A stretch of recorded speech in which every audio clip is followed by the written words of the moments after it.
नमस्कार, मेरा नाम है चिराग गुटी। आप देख रहे हैं क्राइम तक। मेरे साथ है सुनील कुमार मौर्य।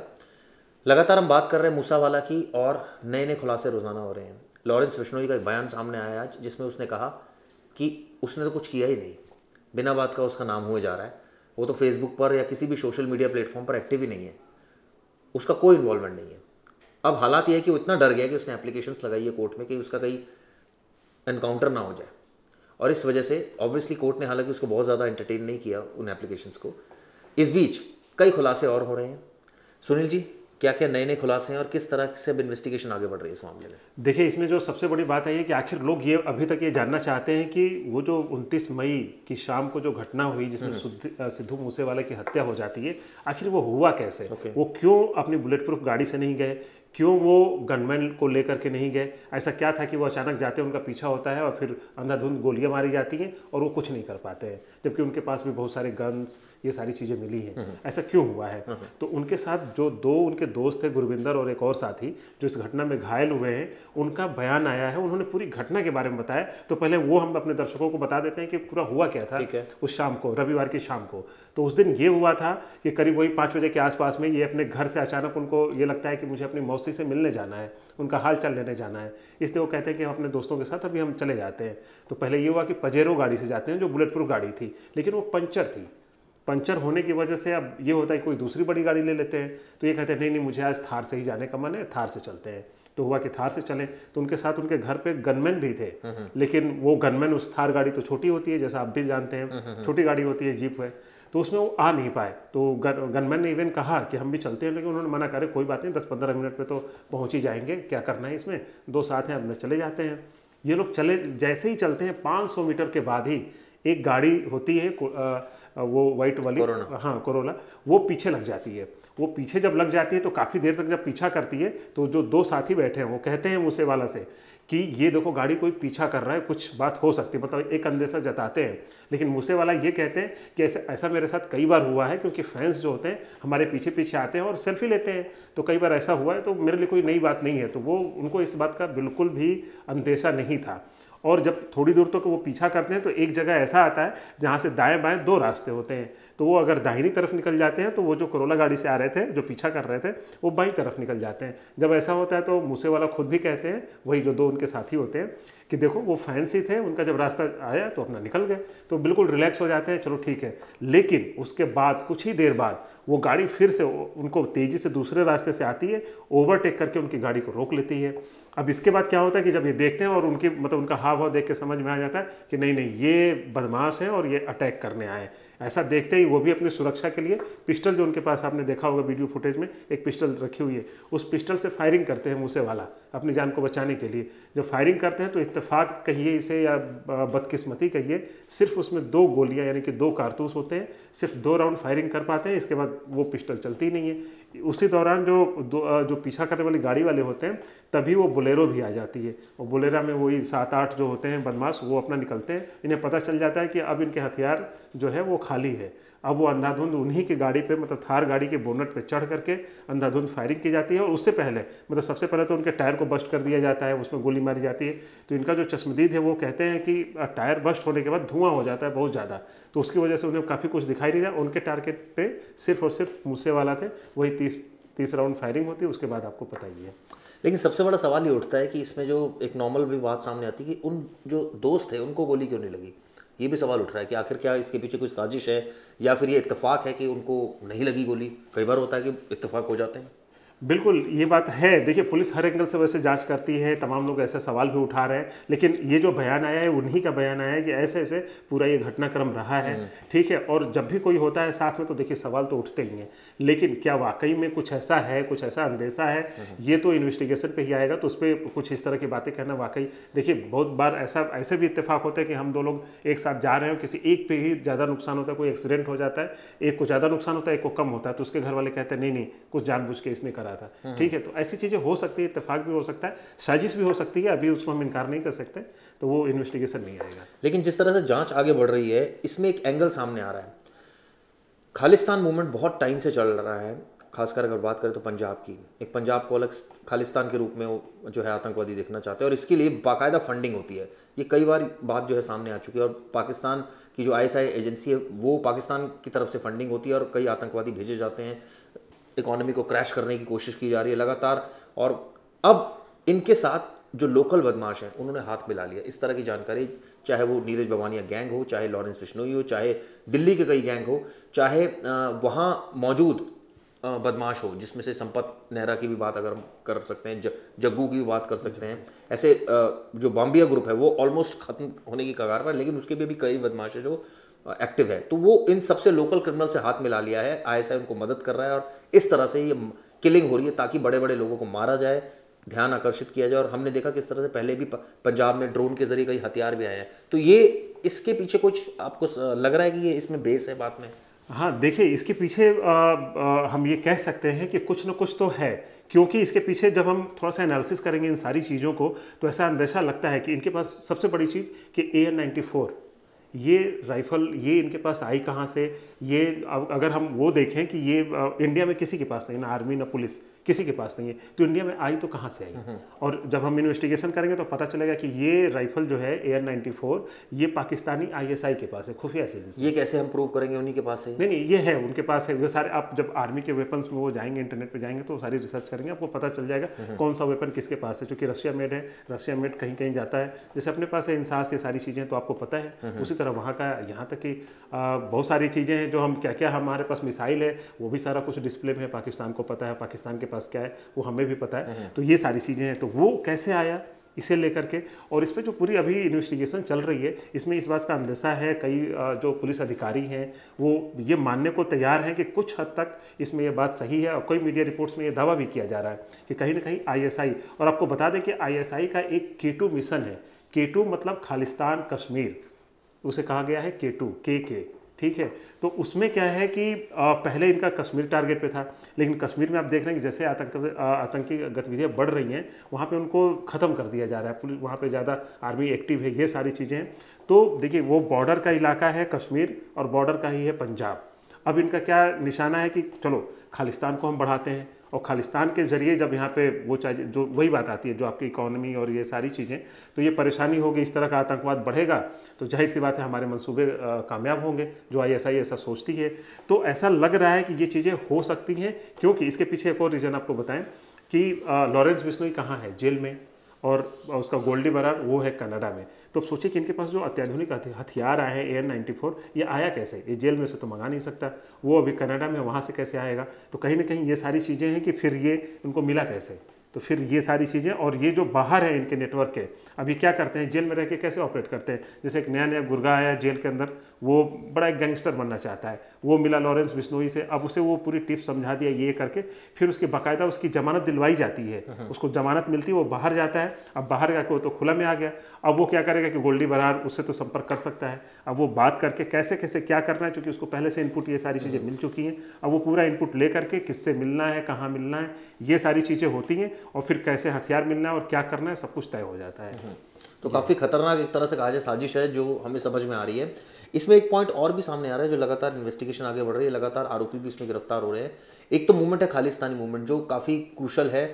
नाभा में जो जेल ब्रेक हुआ था उसमें जो आतंकी भागे थे, कुछ मारे गए थे, उससे भी इसका कनेक्शन जुड़ रहा है, जो अभी तक की जानकारी है। यानी कि कहीं ना कहीं कोई ना कोई क्रिमिनल वहाँ से भी अटैच है, जो कई अधिकारी हमें खुलकर बता रहे हैं। इसमें जो कल हम डिस्कस कर रहे थे, जो सबसे अहम बात थी वो थी पुलिसकर्मी क्यों हिम्मत नहीं जुटा पाते। सुनील भाई ने भी कल बताया था किस तरह से जब हैदराबाद में हुआ था उसके बाद पुलिसकर्मियों पर ही मुकदमे दर्ज कर दिए गए। कल मेरी एक बड़े सीनियर ऑफिसर से बात हो रही थी, उनका भी यही कहना था कि ऐसे में पुलिस क्यों हिम्मत नहीं करती। वो इसलिए नहीं करती हिम्मत क्योंकि उनको डर होता है कि आगे मुकदमा दर्ज हो जाएगा, उनको परेशानी होगी, उनके लिए जीवन जो है और कठिन हो जाएगा, और बाद में तो ऑब्वियसली जब रिटायरमेंट हो जाती है तब तक मामले चलते रहते हैं, और उसके बाद तो महकमा भी ध्यान नहीं देता है। बिल्कुल, ये ऐसी कई बार ऐसी चीज़ें होती है। देखिए एक बार होता है, कहते हैं ना कि उगते सूरज को लोग नमस्कार करते हैं, तो जब तक आपकी चल रही है तब तक तो सब लोग आपका सैल्यूट करेंगे, नमस्कार करेंगे। जहाँ आप मुश्किल हालात में आते हैं वहीं पे बहुत सारे लोग साथ छोड़ देते हैं, कुछ ही अपना आपके साथ देते हैं, ये हर किसी के साथ है, आपके साथ, हमारे साथ, हर किसी के साथ। बुरे वक्त में देखिए कितने लोग आते हैं, तो वैसे साथ पुलिस महकमे के साथ है। आप खुद देखिए कि एक पुलिस वाला, मुझे खुद याद है कि एक डीजीपी, यूपी के डीजीपी, क्या हुआ कि रिटायर हो गए थे वो, और बड़े सख्त थे, उनका नाम नहीं लेना चाहूँगा मैं। वो इतने सख्त थे कि जब वो अभी हाल की बात है कि जब वो जा रहे थे कहीं पे, तो वो मैसेज हुआ कि ये डीजीपी वहाँ से जा रहे हैं, उनका ये करना है, उनको सिक्योरिटी देनी है, सारी चीज़ें। तो एक चौकी इंचार्ज कहते ये कौन है, ये कौन है, क्या नाम है इसका, ठीक है। इस तरह का सवाल जवाब, फिर उसको समझाएगा कि नहीं नहीं ये हमारे डीजीपी रहे, ये अच्छा ठीक है। तो कहने का मतलब डीजीपी रहे ठीक है अपनी जगह, लेकिन रिटायरमेंट के बाद कौन पूछ रहा है उन्हें। तो वही हालत, इसीलिए कई पुलिस वाले ये सवाल करना नहीं चाहते हैं, और कई बार ये कदम उठाना, अब लॉरेंस बिश्नोई या कोई भी हो, बड़े बड़े जो गैंगस्टर हैं उनके खिलाफ इसीलिए नहीं एक्शन कर पाती है पुलिस। उनकी भी मजबूरी होती है ये चीज़ें, उनको परिवार भी देखना है, भाई उनका भी तो परिवार है ना। इसमें दूसरी एक और बात है कि जिस तरह से वहाँ आम आदमी पार्टी की सरकार है, और जिस तरह से टसल है केंद्र सरकार और आम आदमी पार्टी की सरकार में, तो कहीं ना कहीं अस्थिर करने की ये आरोप लगते हैं। अब इसमें मैं नहीं जानता कितनी सच्चाई है कि केंद्र सरकार चाहती है कि वहाँ जो है वो एक तरह से डिस्टर्ब रहे चीज़ें, और जो है वो वहाँ सरकार उथल पुथल रहे, इस तरह की बातें करती है। हालांकि इसमें कुछ ज़्यादा मतलब लगता नहीं दम। देखिए कुल मिला के देश तो अपना ही है ना। तो इसमें छोटे ये सब वो भी बड़े लेवल पे, देखिए राजनीति कटाक्ष करना एक अलग बात होती है, लेकिन एक गैंगस्टर को जानबूझकर बढ़ावा देना कि नहीं नहीं, अब वही हाल है जैसे ओसामा बिन लादेन। अब क्या कभी कहा जाता है कि अमेरिका ने उसको खुद पनाह दिया, लेकिन खुद किसके लिए वो नुकसान करा, खुद अमेरिका के लिए। तो ऐसा आप नहीं कर सकते, ऐसा नहीं। लेकिन एक बात तो है सुनील भाई, जब कोई आतंकी या कोई गैंगस्टर पैदा हो रहा है और जो पूरा नेटवर्क अपना बना रहा है, ये तो पुलिस को पता ही होता है कि नेटवर्क उसका बन रहा है, और जब उसको अरेस्ट किया जाता है सारी चीज़ें क्लियर हो जाती हैं। तो इसमें जो सबसे अहम चीज़ है वो यही है कि कानून सख्त, पॉलिटिकल विल बहुत ज़बरदस्त चाहिए इसमें, और इसमें जो पुलिस को फुल फ्रीडम देनी चाहिए, पूरी स्वतंत्रता देनी चाहिए, और उनके जो राइट्स हैं उनको बहुत ज़्यादा प्रोटेक्ट करने की ज़रूरत है। आप सोचिए पुलिसकर्मी वो एक ऐसा फोर्स में जा रहा है जो आजकल कोई पुलिस में नहीं जाना चाहता। मेरे को एक बड़े सीनियर पुलिस अधिकारी बता रहे थे, कोई भी आज की डेट में पुलिस में जाना नहीं चाहता। वो इसलिए नहीं जाना चाहता क्योंकि उसको पता है कि एक ऐसी जॉब मैं करूँगा जो मेरा घर सुकून छीन लेगी, मेरे को घर वालों को टाइम नहीं देने पाए। हर कोई चाहता है थोड़ा बहुत पढ़ ले, हमारा बच्चा पढ़ ले, या तो वो इंजीनियर बन जाए, डॉक्टर बन जाए, या दूसरे प्रोफेशन में चला जाए। कोई पुलिस में नहीं जाना चाहता, इसीलिए नहीं जाना चाहता क्योंकि एक तो आपकी नौकरी जिसका टाइम नहीं है कोई, दूसरी आपकी जान जो सबसे ज़्यादा जोखिम में रहती है। मान लीजिए आपकी दुश्मनी बढ़ रही है, उसमें आप करप्ट जो प्रैक्टिस है वो बहुत ज़्यादा बढ़ जाती है, आपका वर्क प्रेशर बहुत ज़्यादा आपका हो जाता है, आप सोसाइटी के इतने क्लोज होते हैं कि आपको सब अच्छा बुरा पता सबसे पहले लगता है। भाई आपके पास, पुलिस वालों के पास तो रेप पीड़िता भी आती है ना, वो बताती है क्या कैसे उसके साथ घिनौनी हरकत हुई। ये एक आम आदमी को तो नॉर्मली हमें अखबारों में पढ़ने पे मिलता है ना, उनके पास तो लाइव एग्जांपल्स आते हैं ऐसे। कहने का मतलब है कि समाज को, जो साइकोलॉजी को इतनी अच्छी तरह वो समझते हैं वो लोग, तो उनके अंदर फ्रस्ट्रेशन होना और ये तमाम चीज़ें होना बहुत ही कॉमन टेंडेंसी है। बिल्कुल वो बात काफ़ी हद तक सब ये चीज़ें सही है। देखिए खाकी वर्दी के दोनों चेहरे हैं हर जगह। हम ये भी देखते हैं कि गोरखपुर में आपने कांड देखा कि पुलिस वालों ने पीटा एक बेचारा व्यापारी जिसका कोई लेना देना नहीं था, किसी चीज़ से लेना नहीं देता, उसकी पिटाई में उसकी जान चली जाती है। तो कहीं ना कहीं ये भी होता है कि आप ज़्यादा छूट दे दिए तो ऐसे नुकसान भी होते हैं, ठीक है। और ज़्यादा छूट नहीं दी तो दूसरा नुकसान आप देख रहे हैं कि गैंगस्टर इतना ज़्यादा बढ़ चढ़ के वो कांड कर रहे हैं। तो दोनों चीज़ें हैं। तो कुल मिलाकर के क्या है, मेरा मानना है कि दोनों चीज़ें मतलब कंट्रोल में एक होना चाहिए, कंट्रोल में भी होना चाहिए, छूट भी देना चाहिए, ठीक है। उसका पूरी आपका कहना है कि छूट दे दे तो बेलगाम हो जाएगी पुलिस। हाँ बेलगाम बिल्कुल, लेकिन उस पर भी कंट्रोल करने के लिए आपके पास तरीके होने चाहिए। मतलब हर चीज़ का एक वो होना चाहिए कि यहाँ से इतनी छूट दी तो भाई इतनी लिमिट उसकी होनी चाहिए। ऐसा नहीं कि आप गोरखपुर जैसा कांड कर दें, ठीक है। और दूसरी बात की ये जो आप कह रहे थे कि पुलिस के साथ नहीं, इसमें मैं 2 एग्जांपल आप देंगे। आपने गोरखपुर का एग्जांपल दे दिया, आपने वो एग्जांपल नहीं दिया जो बिकरू कांड हुआ, उसमें भी छूट मिली और उसमें भी छूट थी। हाँ। एक तरह से देखा जाए उसमें छूट देखिए किस उसका रिजल्ट क्या निकला कि आरोपी मारा गया, उसमें छूट का रिजल्ट क्या निकला कि एक आम आदमी मारा गया। तो ये इस तरह की छूट ऑब्वियसली नहीं होनी चाहिए, लिमिट होनी चाहिए। लेकिन फिर भी मैं ये मानता हूँ, मेरा इंडिविजुअल ये मानना है कि पुलिसकर्मी भी इंसान है, उसका भी परिवार है, उसको भी सैलरी मिलती है, वो भी वर्क प्रेशर झेलता है, वो भी सोसाइटी को बहुत अच्छी तरह समझता है, उसके भी राइट को प्रोटेक्ट करना चाहिए। और सरकार की तरफ से अगर हो सके, मैं तो कहता हूँ कि अगर कोई ऐसी पोस्ट पर बैठा है जो टेररिज्म से डील कर रहा है, यानी कि दिल्ली की अगर बात करें तो स्पेशल सेल है, या पंजाब की ऐसी बात करें एंटी टेरर स्क्वाड है, उन अधिकारियों को सुरक्षा मिलनी चाहिए बाकायदा, और सुरक्षा भी टिल एंड तक मिलनी चाहिए। ये नहीं कि वो चले गए क्योंकि किसकी कौन सी पर्सनल खुंदक लेकर बैठा हुआ है, आपको क्या पता, हमें क्या पता। भाई एट द एंड क्या करेगी सरकार? मान लीजिए उसके साथ कोई हादसा हो जाता है, सब शोर मचाएगी मीडिया, सारा ड्रामा होगा, एट द एंड क्या होगा? फाइल हो गई, ठीक है, मुकदमा दर्ज हो जाएगा, कार्रवाई होगी, हो सकता है पकड़ा भी जाए, हो सकता है ना पकड़ा जाए। उसका परिवार का क्या नुकसान हो गया? उसके परिवार के एक सदस्य चला गया, तो इसकी जिम्मेदारी कौन लेगा?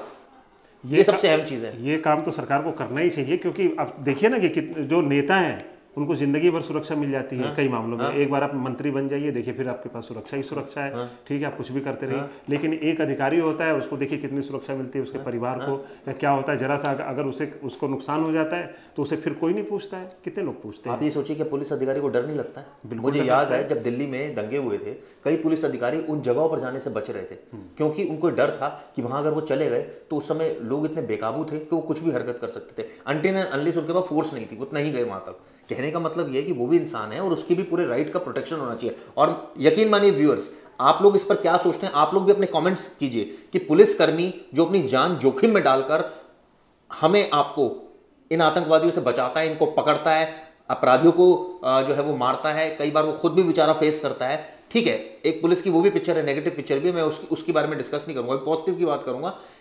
जब तक ये चीजें नहीं होगी, उसके राइट प्रोटेक्ट नहीं होंगे, पूरी छूट नहीं होगी कि ठीक है ये अपराधी है, आपको दिख रहा है कि ये इसने सीरीज ऑफ ऑफेंसेस किए, इसको आप खत्म कर सकते हैं, जब तक इतनी पावर किसी पुलिस अधिकारी को नहीं मिलेगी। लेकिन मैं इसमें यही चीज जोड़ना चाहूंगा, देखिए पुलिस की जो छवि है ना, खराब और अच्छी, जिसकी दोनों बात कर रहे हैं, ये दोनों कहीं ना कहीं पॉलिटिकल नेता हैं, जो हमारी राज्य सरकारें हैं या सरकारें हैं केंद्र में, वो सब कुछ उन पे डिपेंड करता है। अगर वो चाह लें, वो हर छोटी चीज़ पे, कोई घटना होती है सबसे पहले कोई भी बदमाश पकड़ा जाता है, सबसे पहले किसी मंत्री या नेता का फोन आता है, ये हमारा आदमी है, ठीक है। तो ये चीज़ें बंद करने की जरूरत है। और ये चीज़ें कहाँ से बंद होगी? एकदम ऊपर। जैसे मान लीजिए अगर यूपी को आप उदाहरण देखिए तो योगी जी सीएम है, ठीक है। जो छोटे मोटे कोई भी नेता हो या मंत्री हो, अगर किसी को डायरेक्ट अगर फोन करता है किसी अधिकारी को, पुलिस अधिकारी को, और कहता है ये हमारा आदमी है, इस पर ये एक्शन नहीं होना चाहिए, वो एक्शन नहीं होना चाहिए, तो सबसे पहले उस मंत्री पे एक्शन होना चाहिए अगर ऐसा करता है तो। और ये बिल पावर कौन लाएगा? वहाँ के सीएम, वहाँ के या फिर जो भी है, मान लीजिए इस तरह के जो सबसे पावर में है सीएम, ठीक है। ये जिस दिन खत्म हो गया उस दिन पुलिस की छवि एकदम ठीक हो जाएगी, क्योंकि अभी भी कहीं ना कहीं उनका फायदा दिलाना होता है। तो जब उनका फायदा दिलाती है पुलिस, तो खुद के लिए भी दो पैसे फायदा ले लेती है, ठीक है। और इसमें कौन कौन से लोग हैं? यही सारे अल्टीमेट। एक और मैं पुलिस के बिहेवियर पर भी बात करना चाहूंगा। जिस तरह से पुलिस का बिहेवियर हम देखते हैं, पुलिसकर्मी क्या है दोस्तों, बहुत अंडर प्रेशर, बहुत ज्यादा वर्कलोड पर काम कर रहे होते हैं, और वो इतने अपराधियों को देखते हैं ना कि उनको एक आम आदमी भी अपराधी नजर में आने लग जाता है। आप थाने जाओ, बोलो जी क्या कर रहा है, क्या काम है, आप कोई चोरी, तेरी चोरी कैसे हो गई? मतलब वो इस तरह से आपको प्रेशराइज कर देंगे, या इतने बदतमीजी से आपसे बोलेंगे कि आप वैसे ही कांपने लग जाएंगे, यार मैं क्या बताऊं इनको यार। इसके लिए भी एक प्रॉब्लम है, पता है क्या है, कि जो सीनियर अधिकारी है ना, उनमें से हम हर किसी अधिकारी की तो बात नहीं करते, लेकिन कई अधिकारी ऐसे होते हैं कि जो इतना प्रेशर में काम कराते हैं अपने बिल्कुल ठीक, उनको इतना टॉर्चर किया जाता है, वो इतने मेंटली प्रेशर में होते हैं, वो प्रेशर कहाँ रिलीज करेंगे? वो पब्लिक करते हैं। जैसे फॉर एग्जांपल आप मुझे प्रेशर देंगे काम का, तो ऑब्वियसली मैं तो गलत काम करूंगा ना, या गड़बड़ कर दूंगा। तो यही उनके साथ है कि अगर वो इतना प्रेशर पुलिस अधिकारी पे डाल देंगे तो वो गलत काम करेगा। आप देखिए यूपी का उदाहरण ले लीजिए, कितने दरोगा इंस्पेक्टर ने सुसाइड किया अभी लास्ट के एक साल में देख लीजिए, तो कम से कम आपको 50 से 100 से ज्यादा पुलिस वाले ऐसे मिल जाएंगे जिन्होंने सुसाइड किया। क्योंकि उन्हें क्या होता है कि एक हफ्ते तक लगातार काम है, मतलब एक हफ्ता क्या, उनका वीकली ऑफ तो होता ही नहीं, हमारे पास तो दो वीकली ऑफ हो जाते हैं, एक वीकली ऑफ मिल जाता है आपको। मतलब कोई भी कंपनी है जहां भी आप काम कर रहे हैं, कम से कम हफ्ते में एक छुट्टी तो आपको मिल ही जाती है। 15 दिन 20 दिन एसएचओ अपने घर नहीं जाता। 15-20 दिन छोड़ दीजिए सर, महीने 6 महीने में 6 महीने पे छुट्टी मिलती है। और पता है छुट्टी किसी पुलिस वाले को, जो निचले अधिकारी हैं, चाहे सिपाही हो, दरोगा हो, इंस्पेक्टर हो, इनको पता है भीख जैसी छुट्टियां मिलती हैं। ये किसी को, दर्शकों को ऐसे नहीं पता होगा, हम तो उनके साथ बैठे हैं, बातें की हैं। वो जाते हैं किसी अधिकारी के पास, जी हमें छुट्टी चाहिए, हमारी बेटी की शादी है। अच्छा 10 दिन में शादी, 10 दिन की छुट्टी। वो कहेगा 1 महीने की चाहिए, 15 दिन की चाहिए, नहीं 10 दिन में। यार एक शख्स, एक पिता अपनी बेटी की शादी 10 दिन में कैसे निपटा देगा? आप बताइए, कोई कर सकता है 10 दिन में? तैयारी करना, हल्दी रस्में, इतनी रस्में नहीं कर सकता। वो फिर मानसिक रूप से परेशान हो जाता है। आपने पहले शुरू में एक बात रखी थी कि कोई पुलिस में नहीं जाना चाहता है। यार छुट्टियां नहीं है, एक त्यौहार है, कोई पुलिस वाला अधिकारी ये बता दे कि हमने दिवाली और होली अपने परिवार के साथ मनाई, सही बात है। जिस दिन से ज्वाइनिंग से लेकर रिटायरमेंट तक कोई पुलिस वाला ये नहीं कह सकता कि हमने दिवाली। आप सुबह उठते हो तो आपकी मम्मी आपको चॉकलेट खिलाती है, या आपकी मम्मी आपको अच्छा खाना बना कर देती है। पुलिस वाले सुबह उठते हैं कि फलानी जगह पर मर्डर हो गया है, पुलिस वाले वहां जाते हैं, उस नेगेटिव माइंडसेट के साथ जाते हैं। वहां इतनी नेगेटिविटी होती है कि किसी के परिवार का कुछ उजड़ा होता है, वहां आप अपने इमोशन प्रकट नहीं कर सकते। आप अगर वहां ज्यादा प्रैक्टिकल हो गए तो आपसे पूछा जाता है कि आप इतने प्रैक्टिकल क्यों होते हैं, आपके अंदर क्या संवेदनशीलता नहीं है?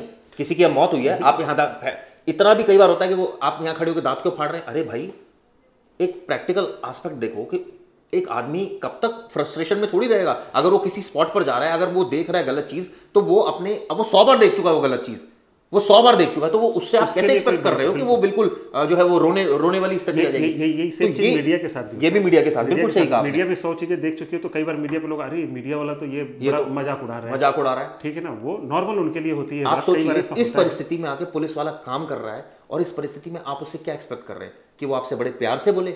मैं ये नहीं कह रहा कि उसको बदतमीजी से बोलना चाहिए, लेकिन ये एक अपना इंडिविजुअल स्वभाव होता है। एक आईओ के ऊपर 5-5 हज़ार केस हैं। आप सोचिए, आप कह रहे हैं कि आपने सिस्टम इतना करप्ट कर रखा है, इतना खराब कर रखा है, कोई यहां पर चेक एंड बैलेंस नहीं है कि अगर पुलिस वालों की, आप सोचिए एसएचओ की सैलरी कितनी आप मानते हैं, 50,000 सैलरी होती है। 50,000 आज की डेट में ना कोई भी मल्टीनेशनल का एक नया लड़का 20-22 साल का, 24 साल का लड़का 50, वो सीनियरिटी के ऊपर ज्यादा सीनियर रहेंगे, 70-1 लाख तक भी हो जाता है, ठीक है। लेकिन आप सोचिए ना द अमाउंट ऑफ प्रेशर, उसकी आड़ में वो प्रेशर कितना झेल रहा है। वो इलाकों के एक चीज की उसको नजर रखनी है, हर चीज के बारे में उसको अपडेट देना है, नेगेटिविटी झेलनी है, परिवार को झेलना है, इसके बाद एनकाउंटर भी नहीं करना, गाली भी खानी है। 100 बार पुलिस वाले गाली खाते हैं, 100 बार लॉ एंड ऑर्डर की ड्यूटी में जाते हैं पुलिस वाले, जिसमें उनका कोई मतलब नहीं होता। उनको पता है कि बिना बात का ही झगड़ा है, अभी देखना दो दिन में खत्म हो जाएगा, खड़े हैं पुलिस वाले, वो वक्त कहते हैं देखिए अभी खत्म हो जाएगा, हम खड़े हैं। 3 बातें और कहना चाहूंगा, 2 पुलिस से रिलेटेड और एक नेगेटिव बात। पहली बात कि एक बार क्या हुआ कि एक आईपीएस अधिकारी है, बहुत नए उनकी ट्रेनिंग, आईपीएस आते हैं, लेकिन आईपीएस का जलवा तो आपने देखा, ये सबने देखा है। एक सिपाही बेचारा, उसने कुछ गलती कर दी थी, कुछ फाइल लाने में कुछ गड़बड़ी कर दी, लानी थी ये फाइल, दूसरी फाइल ला दी। उस पुलिस वाले को, उस आईपीएस ने 3 दिन तक लगातार ऑफिस के अंदर खड़े रहने की सजा दी। बताओ, ठीक है। वो बेचारे के पास जब हम लोग पहुंचे 2 दिन बाद, देखा अच्छा ठीक है नॉर्मल, हमें नहीं पता था कि क्या, जब दूसरे उसके पैर फूल गए थे, देखा ये क्यों साहब ने ऐसी सजा दी है। अरे यार, मतलब देखने के बाद उस चीज़ को जब उठाया गया, तब उसको जा करके 2 दिन की छुट्टी मिली कि भाई जा तू पहले अपने इलाज करा। तो ऐसे लोग हैं। फिर दूसरी बात एक बता रहा हूँ कि एक इंस्पेक्टर, एक केस में पता है, जब उससे मुलाकात हुई हमारी, मतलब कोई गैंगस्टर में कोई लड़ाई हुई थी, किसी का मर्डर हुआ था, वो बंदा हॉस्पिटल के बाहर कहीं खड़ा था और दीवार के सहारे खड़े खड़े सो रहा था वो इंस्पेक्टर। उनसे मैंने पूछा क्या हुआ, 6 दिन से मैं सोया नहीं हूँ, 6 दिन से लगातार इस बदमाश के पीछे पड़ा हूँ, आज अभी पहुंचे हैं तो दूसरा मर्डर हो गया, उसके लिए हॉस्पिटल आया, तो यहाँ पे अब मैं कंट्रोल नहीं कर पा रहा हूँ, तो खड़े खड़े सो रहा हूँ। बताइए, ठीक है, तो ये स्थिति है। लेकिन अब वही आता है कि पुलिस को ऐसा क्यों हो रहा है, पुलिस के साथ इतना प्रेशर, इस तरह की बातें, इस तरह को क्यों नहीं आप आसान बनाते हैं। अभी यूपी की ही बात कर लें तो यहाँ पे प्रकाश सिंह जो पहले डीजीपी थे, उन्होंने बाकायदा एक सिस्टम बनाया हुआ कि इस तरह का एक पुलिस सुधार बनाया जाए,